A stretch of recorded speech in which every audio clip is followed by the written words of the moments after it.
Happy Thursday. Lisa Walker here. I've been working on my mindset and everything, and sorry, that's Ninja playing with a toy over here. And I kind of did some soul searching, and I actually wrote this down because I thought I would get too emotional to do a video, and I was going to put it in a post, but it's kind of a little bit long to read, and I know for one, a lot of times I won't read a whole long post, or I'll just kind of like skim through it.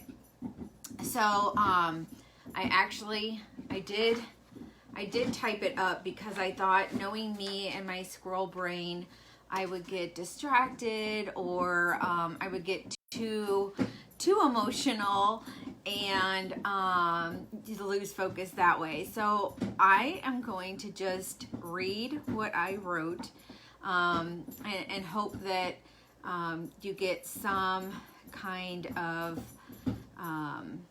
knowledge from where I'm coming from. So some of you guys know that I had started a gift basket business when it was 20 years ago.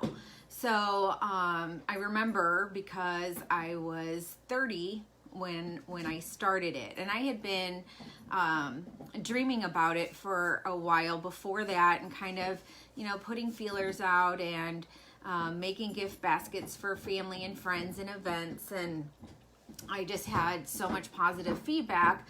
I decided to bite the bullet and make it a reality, which was super nerve-wracking and super exciting. I mean, the kids were obviously a lot younger, and I knew that I was going to be working a ton because I still had a full-time job, and I was doing this on the side. So I am not opposed to hard work. A lot of my life, I've worked at least 2 jobs. And so I was just like, okay, well, we have a family meeting. That was our thing, was we would always have family meetings. And I sat down and I was like, look, this is what I want to do. It's going to be a lot more work. And I need your guys' support.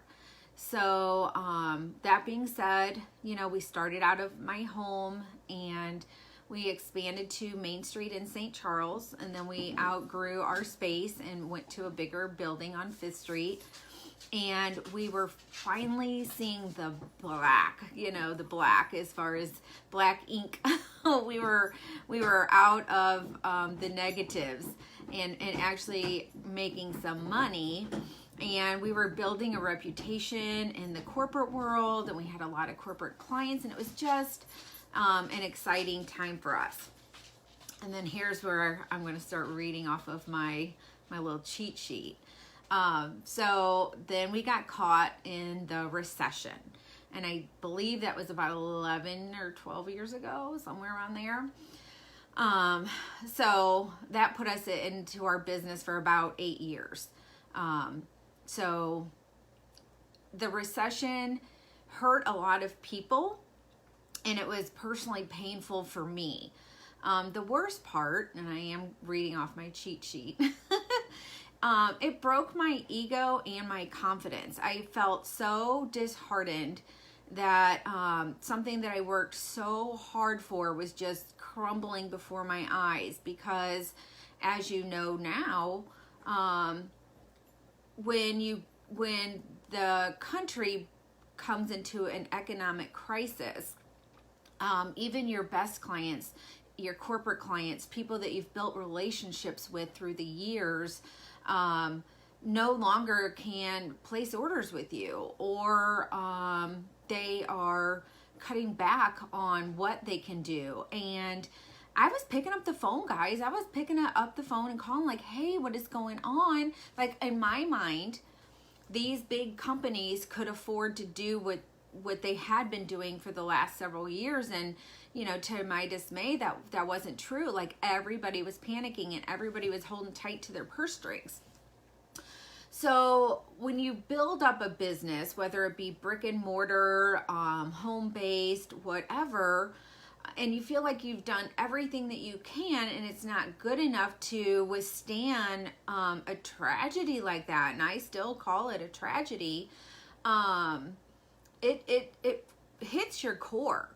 Was so proud of what I had built, and I was so passionate. And if you've ever had your own business, you realize, you'll know what I'm saying when I say it's like your baby. I mean, you are literally conceiving it from the ground up and nurturing it and building it every step of the way. So when we had to make the decision to close it, it was devastating. It truly, truly hurt my heart. And it was, I just threw myself into odd jobs, quite honestly, and tried to build up other skills. And even though I was always a hard worker, it was just like I had a nagging place in my heart to being an entrepreneur. I think that that's in a lot of people's blood. Like, you either have the ability and the passion that you have to be a business owner, even if you're still working for somebody else, or you just don't, and that's fine. But for me, it was a nagging, empty place in my heart that I had to fill. So, now we're in 2020, and everybody knows how horrific it's been. We're back into businesses being shut down, people getting furloughed. Some are blessed enough to be able to take an early retirement and can afford to do that. But all of this uncertainty is stressful. I mean, it's just like everybody is grabbing at straws to figure out, how are you going to do X, Y, and Z? How are you going to manage teaching your kids at school, because your school district is going virtual?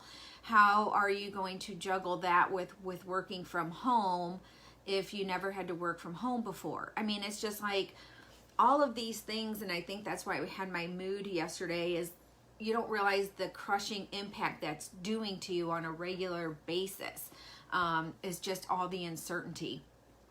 So I'm not saying that you're never going to have to worry again, but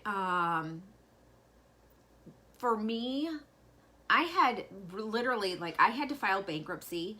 I had no plan B. I had nothing in savings when when the economy crashed, and I didn't want to ever be in that place again. So this is my thing. I feel like there is hope in something real and true that has been through me when times are tough. And I know a lot of people will snub their nose at direct sales and MLMs. But for me, after doing the brick and mortar, I'm coming from a place of reality here, guys. Even if you're working from home, like doing a home-based business, the amount of money that has to go out to start a business is mind-blowing. Especially if you're doing something like gift baskets, where you need a lot of product and you need to be able to do a multitude of variety in your baskets. All the paperwork involved with getting licensing, and I mean, it's a lot of work, money, time, all of that. But when it comes to direct sales and multi-level marketing, that's something that it's still your baby, okay? But what you're investing more than anything is your time. And you don't have all of that overhead. You don't have to find a giant space in your house. Like, I took over my basement with all of my gift basket supplies. I don't need to do that anymore. And it's also the kind of business that, let's say you are blessed enough to be called back to work, or you find a new job, which we all know is super tough right now. This is a business that you can keep doing even while you're working full time. I said it, I did it. I mean, it was nothing for me to, work 60, 70, 80 hours a week when I had my kids were little. So it's like, if I can do it, I know that everybody else can do it too. I really do believe in that 1000%. And the thing is that when you set up a business like this, you get the residual money after. Like, look guys, it's not, I don't care what you're joining. It's not going to be like, hey, I signed up with such and such and now I'm making 6 figures. I mean, it's just like the brick and mortar. You have to put the work and the time and the investment in. But the difference here is that, you know, you don't have to put out all of this money. You can really just invest your time, and especially in this day and age with all of the technology, you can set practices into place that has, it looks like you're working even when you're sleeping, right? So it's so much easier. And again, I'm going from a place of experience. It's a lot easier to put your heart and soul into a business that's also not going to suck your family dry of all of your financial nest eggs. I'll just say it that way, if you even have a financial nest egg. So, so my question to you is, you know, do you have a plan B? Are you looking to invest in yourself? Do you need a safety net like I needed at the time? Because I believe in this opportunity. I believe in the products, and I personally feel like it's my responsibility to share that with you guys, because this is a tough time. It is, and I know it because I've been through it before, and it sucks. It sucks so bad.